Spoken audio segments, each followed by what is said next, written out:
Hey, Poncho here, and I'm ranking every national park.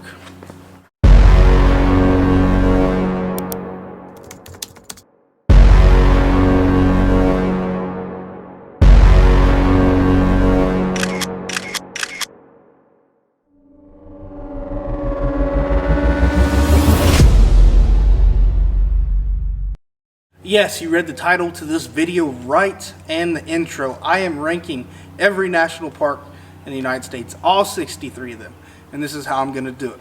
And the way I'm going to rank them is, yes, I might spend a lot of time in the park and I might make multiple videos in the park, but the first 24 hours I'm inside the park, first day, that is what I'm going to use to rank all these categories. I'm ranking 10 categories from 1 to 10, and then my personal enjoyment, how much I enjoyed the park. So I'm going to go over how I'm going to actually rank each of these parks right now.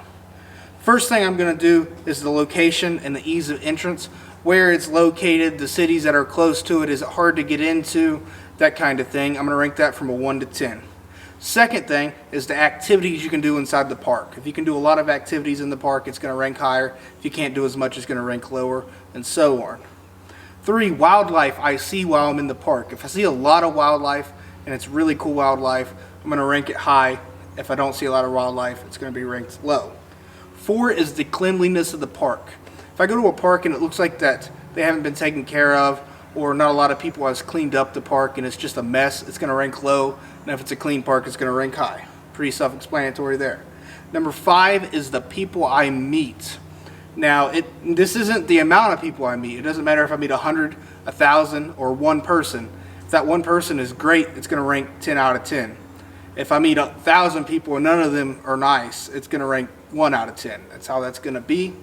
And then number 6 is the major landmark in the park. Pretty much every single national park, if it's a saguaro cactus, sorry about that, or even the Gateway Arch, there's like a main landmark inside the park. So I'm going to rank that main landmark from a 1 to 10. Next up is the size of the park. This is probably going to be the one category that has the least impact at the final portion of this thing, because I'm not going to rank anything really low in the size of the park.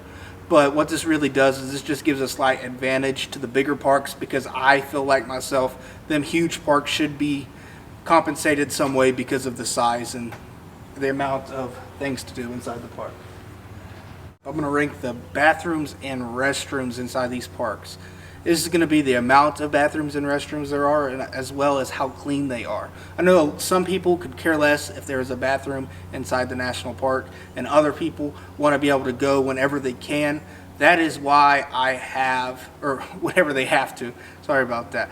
That is why I have this as a ranking. It's going to be another one kind of like the size of the park that we just went over, where it's not going to be a major impact, but it is going to impact, especially if the bathrooms they have are dirty, is more important than the amount of bathrooms. Next up will be lodging. What kind of places can you stay inside the park? Is there campgrounds? Is there RV parks? Is there hotels? That kind of thing. Is there a place that you can stay inside the park? Not around the park, but inside the park. And I'm going to rank that from 1 to 10. Lastly, the last thing I'm going to rank from 1 to 10 is the scenery of the park. That is kind of the whole point of the national park system. It's either history or it's scenery or it's a mix of both. So, them parks with the best scenery are going to be ranked the highest in this category. And I'm going to rank them from 1 to 10. Lastly, that is from 1 to 100. Then I'm going to give my, like I said at the beginning, I'm going to give my personal ranking. So I have a little personal twist on this list, and this list is somewhat compared to how I vision parks. So I'm going to rank it myself from 1 to 25, just on my experience, forgetting everything else. It's just, if I really enjoyed the park, I'm going to give it a high ranking from 1 to 25.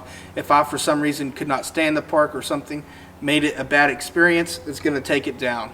And after I get through all 63 parks, maybe 64 by that time, it depends on what the National Park Service is doing. But if we get to all of the parks, we will have a final list. And after every single park, I will make a list and show you what parks I have done and where they're at on the list.